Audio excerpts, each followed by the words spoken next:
पता क्या है, इनको दिक्कत ये है कि गलती से जो बाबा है, बाबा योगी गलती से दिल्ली आ गया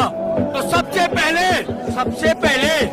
केजरीवाल के घर की दिशा में बुलडोजर जाएगा। क्योंकि ये कहते हैं ना कि मोदी खोदता है, जब वहां खुदाई शुरू होगी ना तो ऐसे ऐसे कागज और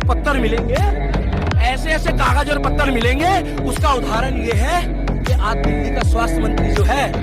ना, मेरा दिल दुख रहा है कि दिल्ली की स्वास्थ्य व्यवस्था ठप हो गई होगी। तिहाड़ में चाय पी रहे हो,